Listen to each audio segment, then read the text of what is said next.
Se ti piace leggere e ricamare a punto croce, questo segnalibro è fatto apposta per te. Mi rendo conto che il segnalibro come oggetto sta diventando un po' anacronistico, si usa sempre meno, la tecnologia arriva anche qua, però chi ama ancora leggere su carta ha bisogno del segnalibro ed è secondo me un oggetto che ha una sua poesia.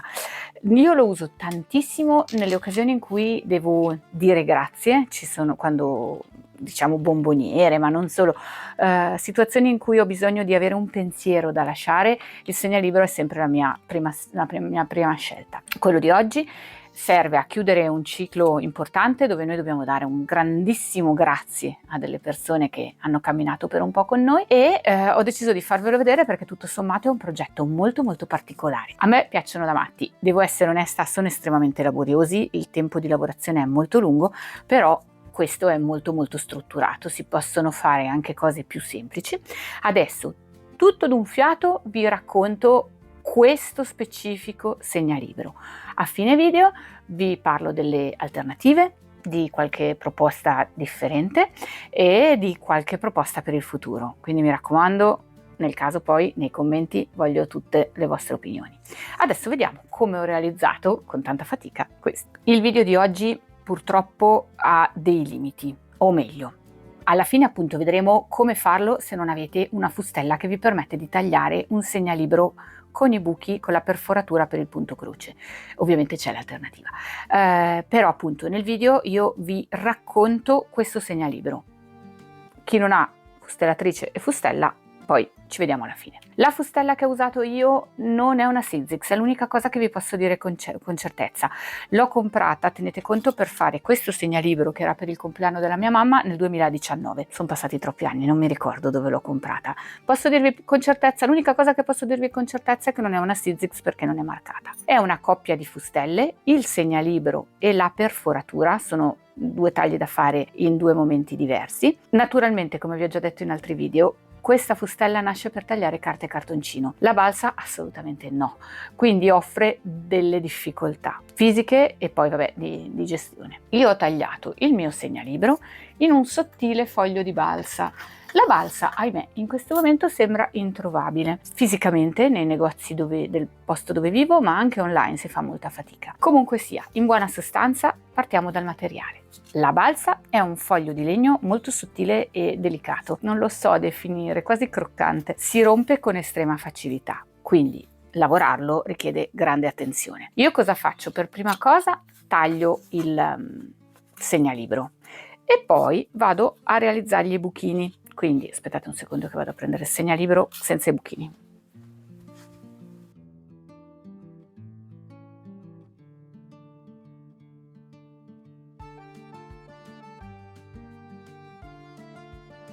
Pensavo di aver organizzato tutto per bene.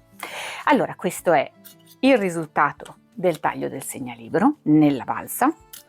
Su questo foglio vado ad appoggiare la mia plancia con i buchini. Ci metto sotto, questo è il mio trucco, un foglio di musgummi, gommina, gomma eva, crepla, foamy, quel materiale gommosino e poco spesso, e poi lo passo nella fustellatrice. Questo aiuta a definire bene i fori che poi andranno puliti praticamente uno per uno con uno spillo, anche perché poi staccare questa fustellina che ha i fori molto molto vicini è un'operazione delicata. In realtà non è l'unica forma che vi permette di tagliare i buchetti. Questa è sempre una coppia di fustelle, la foratura è molto più distanziata, questa si stacca proprio senza problemi. Questa in particolare è ostile perché i fori sono talmente vicini che rimangono incastrati nel foglio che avete tagliato, perché è legno. Chi l'ha fatta ha pensato che ci avremmo tagliato il cartoncino e in quel caso non ci sarebbero stati problemi. Comunque vabbè, quindi c'è già molto lavoro e il rischio che questa parte si rompa nel taglio e nella pulizia e nella fase di rimozione della fustella è alto, ne ho buttati via tantissimi. Il secondo passaggio, visto che il foglio di balsa è estremamente delicato, se voi guardate questo e questo sono lo stesso materiale, lo stesso legno. Questo subito dopo il taglio, questo dopo il passaggio che io gli faccio per irrobustirlo. Una volta che io ho tagliato il segnalibro, gli ho fatto i buchini, lo bagno con acqua e Vinavil. Questo mi serve a reidratare il legno, a ridargli appunto il suo spessore, si gonfia, riprende il suo corpo, perché la fustellatrice lo ha schiacciato, lo ha proprio compresso. Da 1 millimetro siamo passati a 1/10 di millimetro. Quindi con delicatezza con le dita lo passo tutto con acqua e Vinavil e lo lascio asciugare. A questo punto è reidratato, è tornato del suo spessore, è un po' più robusto perché il Vinavil gli dà un po' di corpo, è pronto per essere ricamato. La parte del ricamo in realtà è quella che non vi farò vedere. Purtroppo io non ricamo col metodo giusto e quindi non voglio insegnarvi un metodo sbagliato. Se volete imparare a ricamare a punto croce ci sono sicuramente video di ricamatrici migliori di me. Io faccio a modo mio e questo è davvero un pasticcio, nel senso che ci sono delle regole precise per il ricamo a punto croce, c'è una scuola di ricamo che le stabilisce. Io non le seguo, per me è troppo stressante ricamare in quel modo. Ricamo a modo mio, questo non vuol dire che pasticcio davvero, cerco comunque di tenere un retro pulito, ma il mio non è perfetto, assolutamente, neanche lontanamente. Dopo mi costituirò e vi farò vedere il mio retro, però ecco, non sono la persona in grado di insegnarvi a ricamare a punto croce. Comunque, su una perforatura di queste dimensioni io sto lavorando con 3 capi. Questo ve lo posso raccontare. Sto usando il Moulinet, sto usando il Moulinet della DMC perché a me piace tanto questo. Il Moulinet si presenta come un filo a 6 capi. Questi capi vanno separati e divisi fisicamente, tanti quanti ne vuole la tela o il supporto che state usando. Una tela molto fine vorrà un solo capo, un lavoro molto grosso, vi ho mostrato prima questo segnalibro, qui ho ricamato con tutti e 6 i capi del mio filo. Sulla versione che stiamo vedendo adesso ricamo con solo 3. Quindi separo fisicamente il mio filo, lo divido in 2 e ricamo con una parte. La parte del ricamo ve l'ho detto, questa mi dispiace, non sono in grado di insegnarvela io. Il disegno in questo caso io ne ho elaborato uno che ho trovato e poi ho giocato sugli sfondi, su questo effetto tappezzeria, facendoli tutti diversi ma tutti legati fra loro. Il gatto e il legno sono simboli che hanno un senso nel lavoro che sto facendo io, nel mio progetto. Le persone che lo riceveranno, spero che lo capiranno, dovrebbero apprezzare anche questi simboli che ho inserito. Però dopodiché un gattino nero è simpatico, porta buono, quindi può essere un'idea. Non vi lascio il modello, nel senso che non è esattamente un mio modello, non è nemmeno l'originale, però non sarebbe giusto nei confronti della persona che ha realizzato la base da cui io mi sono ispirata. Comunque sia, vado a ricamare tutto il mio disegno. In questo caso è tutto pieno alla fine non vedremo più la perforatura. In questo caso invece l'avevo lasciata a vista, si può, non è obbligatorio. Posso dirvi che è estremamente lungo andare a riempire tutto questo riquadro. Io sarò lenta a ricamare, ma ho stimato che dal momento in cui prendo in mano il foglio di balsa al momento in cui questo segnalibro è rifinito così, col retro rivestito e lo stroppino legato, ci metto fra le 8 e le 10 ore. Non è un lavoro da poco. Certo che invece questo era stato un lavoro molto più snello, perché la parte del ricamo era decisamente meno. Una volta finito il ricamo, il segnalibro per lo più è finito. Ecco, questo è il mio retro, non è assolutamente perfetto, non è una schifezza inguardabile, per l'amor del cielo, però ecco, adesso chi di voi sa ricamare per davvero, le orecchie me le tira, ci sta. Ed è il motivo per cui non voglio farvi vedere io questa parte. Se dovete imparare a ricamare, imparate nel modo giusto, conviene. Tanto state facendo la fatica, fatela per imparare come si deve. Adesso è il momento di coprire questa parte che ovviamente è poco guardabile. Se non avete una particolare occasione per cui fate questo segnalibro e non volete scrivere nulla, si può semplicemente mettere un cartoncino. Io taglio con la stessa fustella che ho usato prima un cartoncino, in questo caso era un bel cartoncino consistente, questo forse addirittura d'acquarello, lo timbro, in questo caso ci ho messo il mio logo, l'ho timbrato, se no potete anche scrivere una parola, una frase di vostro pugno se avete una bella calligrafia. Là dove mi serve invece lasciare un messaggio, io non scrivo bene, vado a stamparlo. Adesso vi faccio capire come realizzo il retro per i miei segnali. Quello che faccio è stampare in una griglia che abbia uno spazio superiore a quello che richiede la mia fustella, la frase che mi serve, cercando di centrarla nello spazio della cella in modo che poi sia tagliabile. Se sbagliate a centrarla rischiate di non poterla tagliare come volete voi. In questo caso a me serviva la scritta in alto centrata sul mio rettangolo e uno spazio sotto per poter scrivere comunque qualche parola a mano. Dopodiché niente, semplicemente li taglio e adesso vedremo come li incollo. Portate pazienza, io questa colla la adoro e la uso ovunque. Qua di stoffa in realtà non ce n'è perché è carta e legno, ma è assolutamente efficace, quindi io vado avanti con lei. Va benissimo una qualunque colla gel, non troppo liquida per evitare che vi bagni la carta e ve la macchi. Ho messo la colla su tutto il contorno e in questa parte dove comunque non c'è ricamo.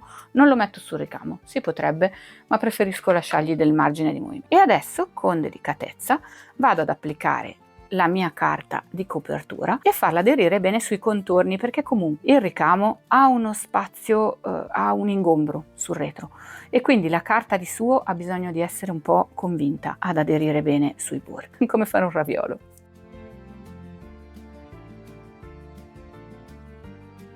Vedete, continuo a ripassare tutto il contorno perché sennò il rischio è che in qualche punto non aderisca bene. Qua potrebbe essersi già asciugata la colla, mannaggia, ne avevo messa troppo poca. Lo so che potrebbe venire da dire, ma aspetta a chiudere dopo il tubetto, intanto prima farla aderire. Ma purtroppo l'unico vero difetto di quella colla è che se lasciate il tubetto aperto tende ad asciugarsi molto velocemente e dopo si tappa il beccuccio. Quindi quello, purtroppo, la priorità è davvero chiudere la colla e dopo lavorare sul pezzo. Non godo di un assistente che lo fa per me.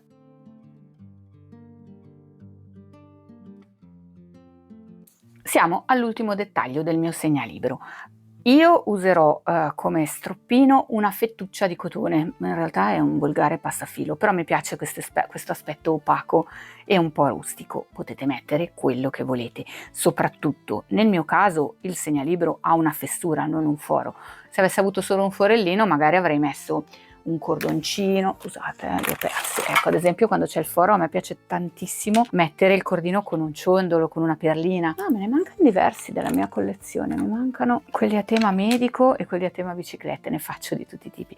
Quello a tema biciclette avevo messo un cordino di alcantara più stretto e un po' più sportivo, doveva essere un segnalibro maschile. Diciamo che mi piace caratterizzarli a tutto tondo.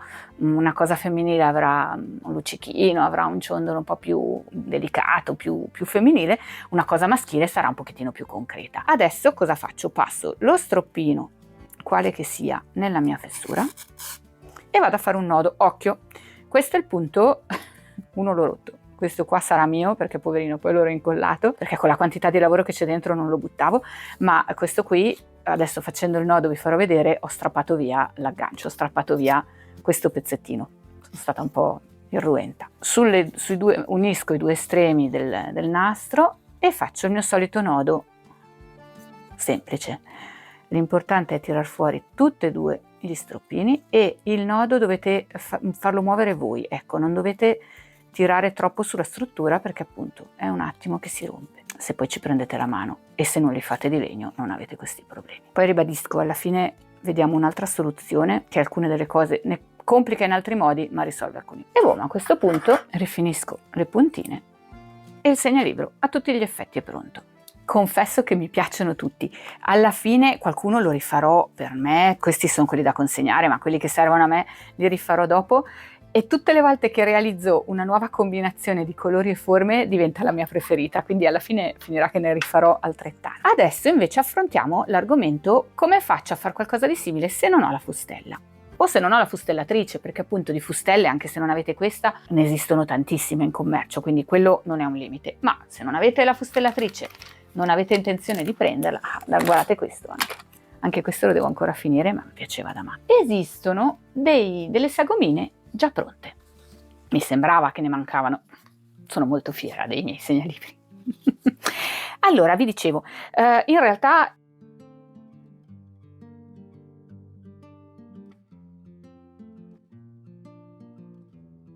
cosa si fa se non avete la fustellatrice? Perché secondo me se avete una fustellatrice, una fustella, il pezzettino per fare i buchi da ricamo si trova senza problemi. Non sarà magari questa forma, sarà più effetto tag, però ci sono e come.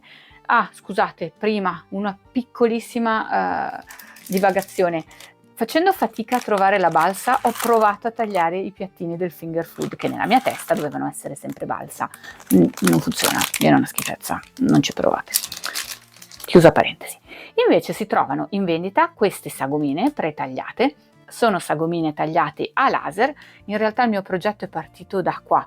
Io ho comprato queste, ho cominciato a ricamare queste e poi mi è tornata la voglia di fare i segnalibri, perché ovviamente questo segnalibro è assolutamente precedente. E poi vabbè, per me le idee sono una valanga, parte un sassolino e diventa una roba devastante. Questa è devastante. Con questo sistema esiste ovviamente anche la forma del segnalibro. Io ho trovato questo, suppongo che ce ne siano anche di altri tipi. Non credo che userò questo filo, vabbè, io sono viziata, però anche loro proponevano il filo e il nastrino da mettere nel foro. È tagliato laser, è preciso, è leggermente spesso per i miei gusti. Io da inserire fra le pagine di un libro vorrei una cosa che abbia l'ingombro minore, però diciamo che è in un range accettabile. Il suo problema è che non ha il cartoncino per coprire il retro e onestamente il retro difficilmente sarà bello, ok?